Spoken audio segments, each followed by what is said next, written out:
Hello, biddies. Welcome back to the Lipstick Biddies Podcast. It is your host, Rachel, here, the HBIC, of course, in the flesh and at the Makeup Show. And I'm here with one of my favorite artists, Lujan. Oh, thank you so much. I'm so happy to be here to see you in the flesh after all this time. Yes. I feel like for the pandemic, I only saw you through social media, but it's so nice to finally be in person with all of the artists and all the people that we love. It feels like coming home to family. It's amazing. Yeah. It's always been about like community here and of course education. And I remember the way that I was first introduced to you was you were doing an educational seminar. I think it was like on complexion, and the stuff that like the techniques that you use like blew my mind. And I want to ask, like, a lot of the techniques that you use, such as like, you know, priming the brush, getting it right into your brush, and is that stuff that you've like learned while you were working, or do you feel like you've learned it from like mentors? The thing is with makeup and complexion in particular, that's your moneymaker. Complexion is always going to supersede everything else. Like, you can do the most crazy eyeshadow on the planet, but if the complexion isn't on point, if the canvas is not prepared properly, it's not worth it. You're not going to make the money. People won't call you back. So for me, complexion's number one always. And then the techniques that you just mentioned are really things that I've picked up from working on set and working with a lot of my mentors. So I don't really call them mentors. I call them friend-tors, because we all kind of grew up in the industry together. We've all assisted each other over the last like 15, 20 years. So you learn things from your friends while you're assisting them. And we have no problems assisting each other. But things like really working the product into the brush before you apply it to the skin makes the life so much easier. It's always going to give you more like that airbrush finish. You know how sometimes you see that person walking down the street and they've got that like spot of blush that's so unblended and it just looks like a dark spot? The trick to getting rid of that is really working the blush into the brush so that when you go to apply it, it's always diffused. It gives you that perfect like airbrush smooth finish. And then you also don't have to worry about fallout when you get the product in the bristles. Yep.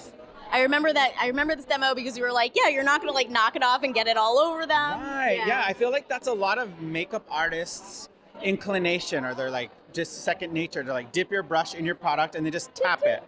But you're just tapping it, the product is still sitting on the tip of the brush. It hasn't made its way into the bristles. Yeah. And then you get the fallout issue. You know, you get the beautiful complexion and you go in with that smoky eye and then you have to repair everything. And when you're working on set, you know this, when you work on set, you don't have time to do repairs. You have to just push through. So working clean is really one of those things to cut back and minimize on your timing when it comes to applying makeup. Mm-hmm. And I remember also during your seminar, I'm like so like traumatized for like doing all these webinars. I know, same thing, but you got a good memory. I don't. No, because it was really impactful for me, honestly, and like being able to like talk to you right now here as Lipstick Biddies is like a very like surreal moment for me, like specifically, yeah. So like being just remember, I think you were one of the first like seminars I saw. It was at IMATS. It was at IMATS in Atlanta, I think. Oh my gosh, that was a long time ago. That was like 3 years ago. Yeah. And you had also talked a lot about mixology. And one thing that really stuck with me, Biddies, is you blew my mind. You were like, customization is job security. So can you talk about that? Like hearing it from you? Yes, absolutely. So first of all, she's got like the best memory on the planet. Nobody ever remembers what I say. And I'm so impressed. But yeah, when it comes to mixology and when it comes to loyalty with your clients, that's what keeps them coming back for more. Because when you're custom blending a product, you're creating the perfect combination for your client, they're not going to find that anywhere else. So guess who they have to call when they want that same look or that level of service? You. That's money in the bank. It's loyalty. They're going to come back to you for more. So for me, that's really important. When I work with a client, I custom blend everything. They're not going to find that product specifically at a store. They would have to buy multiple products. So it's easier for them just to call me up to do their makeup. And then you get the skill, the person that understands the formula and the best way to apply it so that it stays on for them for whatever their job is for the day, wherever they're making their appearance. Whether it's a wedding, a divorce, a stage performance. Yeah. Those are all the biggest moments in your clients' lives, and you want to be a part of every one of those moments. Is that your favorite thing about being a makeup artist, like being a part of the client's like special moments? I think for me, that's a big part of it. But when it comes to makeup, it's really about boosting the confidence of the customer, of the client, the person in your chair. So for me, makeup is not really about covering up things. It's really about helping them find their confidence to be themselves. Because before makeup, I was a really shy person, believe it or not. Like, Wow. on stage to talk to a group of humans was the most terrifying thing to me. But when I would put on my makeup, it was like my war paint. You know, I was an opera singer for 6 years, and I was terrified of the stage. But as soon as I put on my makeup, my wig, my outfit, I became that character, and it gave me the confidence to get out there and do my thing without any fear of the audience. So I think that makeup has a huge power for people to do that. And if you've got like a power color, like today, your power color is gold, honey. She's gorgeous in gold. When she wears her gold, she's feeling herself and she's giving the full Biddy experience. I love it. So, you know, that's the power of makeup. Yeah. And I know that like you do like beautiful complexion, beautiful natural makeup. But you do also like insanely incredible special effects makeup and character makeup. Would you say like, do you have like a preference, like what lights you up one more than the other? Yeah, it's a tough question because for me, again, it's about finding that sweet makeup spot where your client feels their best. You want them to feel themselves and feel amazing. So I know that beauty makeup is the bread and butter, but when it comes time for like really getting into character, artistic makeup, doing a special effects makeup, a body painting, anything like that really is the most exciting. I think my clients actually feel the most beautiful when they're looking scary or looking like a character. They really feel it, and it's something that everybody should experience in your life. If you've never done drag, it doesn't matter if you're a cisgendered woman, man, whatever. If you've never done drag, there's nothing more freeing than putting on a crazy beat, hair, lashes, and a full outfit, and then stepping out into the spotlight and just being whatever you want to be. So for me, I love the artistic stuff. It's a passion of mine, but it's something that doesn't necessarily make the best money for me, but something that's also an important skill to hone. Because if you can do a drag makeup, if you can do a fantasy or a face paint, it's going to boost the level and the skill set of your beauty makeup because you're doing things on a larger scale. So you can imagine what the detail is going to be on a smaller scale.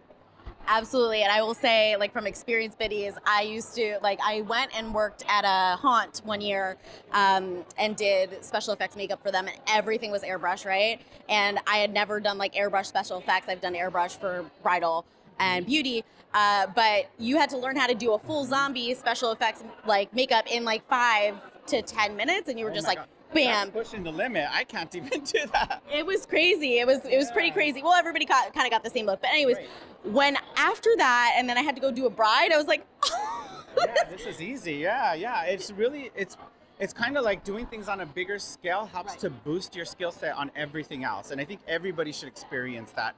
So if you're afraid to go there, just look at your artistic makeup as if it was a beauty makeup, just in a different scale and contrast or a different color range. So a lot of times when I'm starting out with my students and they want to do something creative and they're afraid to, I'll say just do a beauty makeup. Just instead of using skin tones, use different layers of pink or blue. You do monochromatic, light blue, medium blue, dark blue, and do the same placements that you would do for a beauty makeup. That's a good way to kind of just dip your toes in the water. love that. Love that. That's so cool. Oh, I love all your work. And like I said, this is like kind of like a full circle moment for me. A lot. I've had so many full circle moments. I'm like, every day is a full circle moment. Like every moment is a full circle That's what you can expect at the makeup show. It's always a full circle moment. It feels like you're coming home to family when you're at the makeup show. I've been a makeup artist for 20 years. Until I found the makeup show, I feel like I was in a shell by myself on an island because I was doing freelance, and you don't really feel the connection to the people around you because you're just in your own bubble doing your own thing. The second you find a community like the makeup show, the powder group, any of those groups, you feel like you can have really frank conversations about customer service, client service, which products are the best, all of that stuff with these people that are also in the same position that you're in. So it's like you find your network, and there's nothing better than that. Fuck yeah. Love that. So Nick, I know you're probably like new to the Lipstick Biddies podcast, so I'm not sure if you've listened to any of the episodes yet. I have not, but I'm going to now. Not yet, but so on every episode, I always ask my guest a would you rather question because would you rather is one of my favorite games. So I have my Lipstick Biddies would you rather cards here today. Yes, We're debuting I've never them. played this game. I'm excited and nervous and scared all at the same time. It's easy, I promise. So basically, it's would you rather on the front, and then on the back, there's two options, and you can pick one and then read it out loud, and then Okay. pick whichever one you choose. So this is like tarot. I better pick a good one. Okay. Okay, let's do this one. Would you rather have lunch with one of your biggest idols or book my dream job? Oh man, because of who I am in nature, I'm more confident with a makeup brush in my hand. So I would rather book my dream job. And I've actually been able to do that before, which is pretty amazing. I had to actually work on Black is King with Beyonce, and actually got to body paint the queen herself. What's up? That was my dream job. And when I have a makeup brush in my hand, I just feel so confident to have conversations with my clients. So it was just so easy to talk to her and get to know a little bit about her and just really, really enjoy that dream job experience. And I'm hoping, and I know there's going to be many more dream jobs in my future. Yes, I love that. I love that. That gives me chills. Amazing. So Nick, thank you so much for your time. Would you be able to let the listeners know where they can find you? Anything else you want to say before we sign off? Yeah. Any of you guys that are interested in learning a little bit more about me, my experience, or the way that I educate, because I know Rachel loves the way I educate, check me out at NickLujan_artistry on Instagram, and follow my YouTube channel, as well as the Kevyn Aucoin page, because I do work for Kevyn Aucoin Beauty.